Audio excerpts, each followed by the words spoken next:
Have you ever felt like you'll never find someone special again after a breakup? Or maybe you're holding on to a relationship that's not working because you're afraid there won't be anyone else? Today, we're going to completely transform how you think about dating and relationships. I'm going to show you why obsessing over the one is actually holding you back, and how developing an abundance mentality can lead to healthier, more fulfilling relationships. Trust me, this might be the most important mindset shift you'll ever make in your dating life. Let's talk about something I call the scarcity trap. It's like being stuck in a maze where you think there's only one way out. We've all heard about the one, that perfect person who's supposedly destined for us. But this romantic notion, as beautiful as it sounds, can actually be incredibly damaging. It's like putting all your eggs in one basket and then living in constant fear of dropping that basket. When we operate from a place of scarcity, we make decisions based on fear rather than genuine connection. Think about times you've stayed in a mediocre relationship or rushed into commitment because you were afraid you wouldn't find someone else. The worst part? This mindset creates a self-fulfilling prophecy. When you believe good relationships are rare, you start to see evidence of that everywhere, missing out on amazing connections right in front of you. Now, let's get real and talk about the warning signs that you might be trapped in scarcity thinking. As I go through these, be honest with yourself. How many of these feel familiar? First up, settling. You know that feeling when you're with someone, and deep down, you know they're not right for you. But you stay anyway because, what if there's no one better? That's scarcity thinking at its finest. Then there's the past relationship loop. Maybe you're still stuck on your ex, constantly thinking they were the best I'll ever find. Trust me, that's your scarcity mindset talking, not reality. Here's a big one, rushing into commitment before really knowing someone. When you're operating from scarcity, you might try to lock things down quickly, afraid that if you don't, someone else will snatch them up. This is crucial, ignoring red flags because you're afraid to start over. It's like seeing warning signs on a road and deciding to keep driving anyway, hoping everything will somehow work out. And finally, that constant nagging fear of being alone. It's not just about being single, it's about believing that being single means being incomplete or somehow less worthy. Let's break down these two completely different ways of approaching dating and relationships. The contrast between these mindsets is literally life-changing. On one side, we have the limiting beliefs of scarcity, and on the other, the empowering perspective of abundance. The difference isn't just in how you think, it completely changes how you date and who you attract. When you're in scarcity, you genuinely believe there's no one left who could be right for you. It's like thinking you've missed some imaginary boat. With abundance, you understand that there are literally millions of potential partners out there.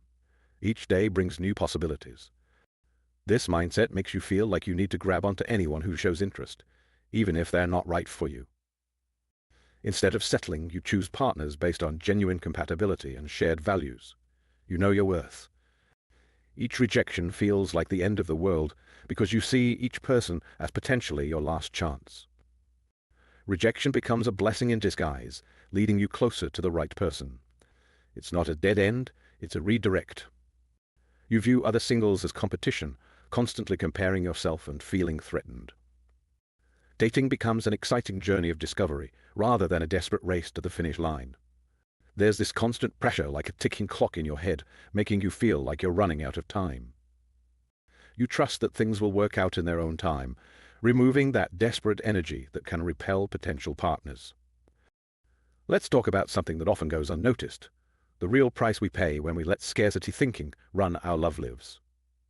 These costs run deeper than you might think, affecting not just your dating life, but your entire well-being.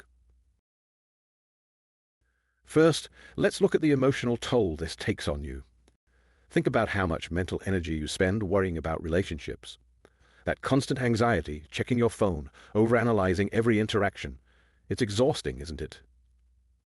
When you're operating from scarcity, your entire sense of self-worth becomes tied to whether you're in a relationship or not. It's like your value as a person depends on your relationship status. This constant state of worry and fear literally drains you emotionally. It's like running a marathon with no finish line in sight. Now let's examine how it affects the quality of your relationships. When you're afraid of being alone, you might find yourself accepting behavior that you know isn't okay. Those red flags we talked about, they become pink flags, then white flags of surrender. Scarcity thinking often leads to unhealthy attachment. You might become so dependent on your partner that you lose sight of where they end and you begin. Over time, you might realize you've become someone you don't even recognize anymore, having molded yourself to fit what you think others want. But perhaps the biggest cost is in the opportunities you miss. While you're fixated on the wrong person or relationship, you might be walking right past someone who could be amazing for you. Personal growth often takes a backseat when you're operating from scarcity. Instead of focusing on becoming your best self, you're focused on keeping someone else.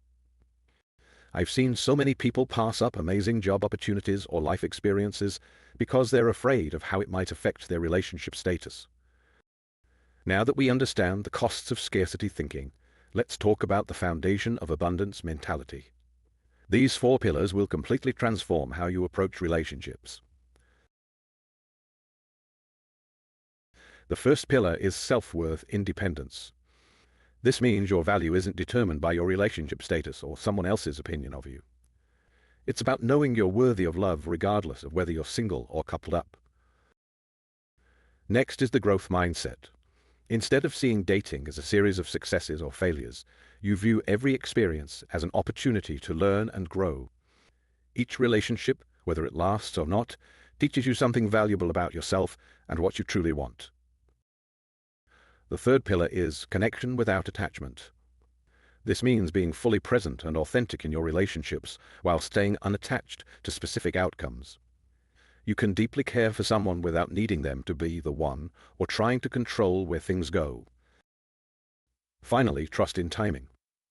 This is about having faith in your journey and understanding that forced timing is usually wrong timing. When you trust the process, you stop trying to rush or manipulate outcomes, and instead allow relationships to unfold naturally.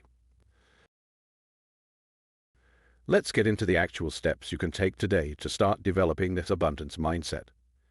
These aren't just theoretical ideas, these are practical actions that will create real change in your life. First, actively expand your social circles. Join clubs, take classes, try new activities. The more you expand your world, the more you'll naturally see that there are endless possibilities for connection.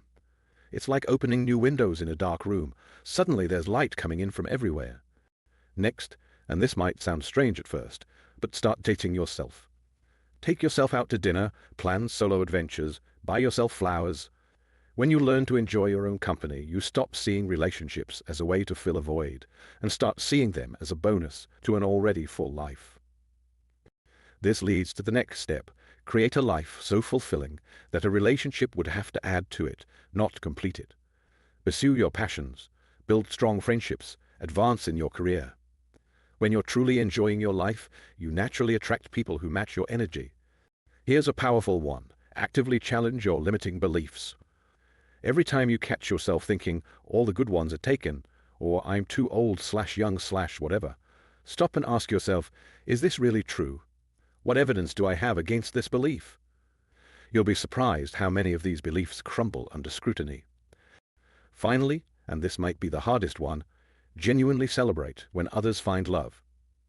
When you see a friend in a happy relationship, instead of feeling jealous, let it be proof that great relationships are possible. Their success doesn't diminish your chances. It proves that what you want exists. This is the mindset shift that changes everything. When you truly understand that dating isn't about waiting to be chosen, but about actively choosing what's right for you, everything changes. You stop being a passenger in your love life and become the driver. I want you to really let these words sink in. Having options isn't just about having multiple people interested in you. It's about having the confidence and self-awareness to choose what's truly right for you. This is where real abundance begins, not in the number of dates you can get, but in your power to choose what serves your highest good. It's about moving from, I hope they like me, to, let me see if they're right for me. Let's talk about daily practices that will help cement this abundance mindset into your daily life. These aren't just tasks to check off. They're rituals that will gradually transform how you see yourself and your relationships. Start each day by reminding yourself of the abundance around you. Try saying things like, "I attract meaningful connections naturally," or "I am surrounded by opportunities for love." Yes, it might feel a bit cheesy at first, but watch how it shifts your energy throughout the day. Here's something powerful. Instead of resenting past relationships, practice gratitude for what they taught you. Each ex was a teacher, showing you what you do and don't want in a partner. When you reframe your past this way, it becomes a source of wisdom rather than regret. Take regular inventory of your social connections. Look at how many people you already have in your life who care about you: family, friends, mentors, colleagues. This reminds you that romantic love is just one form of the many connections available to you. Develop daily self-love rituals. Maybe it's a luxurious morning routine, or taking yourself on weekly adventures, or simply saying no to things that don't serve you. When you consistently show up for yourself, you set the standard for how others should treat you. Practice setting healthy boundaries in all your relationships. Start small if you need to. Each time you honor your boundaries, you're telling yourself and the universe that you trust in abundance, enough to let go of what's not right for you. Before we wrap up, I want you to really hear this. The journey to abundance isn't about changing everything overnight. It's about making small, conscious choices each day that align with this new way of thinking. Remember, you're not alone on this journey. Share your experiences in the comments below. What resonated most with you? What abundance practices will you start implementing today? And if you found value in this video, make sure to like and subscribe for more content on building healthy relationships and self-worth. This community is here to support each other as we grow. Your abundance journey starts right now with the next choice you make. Choose wisely, choose abundantly, and most importantly, choose yourself.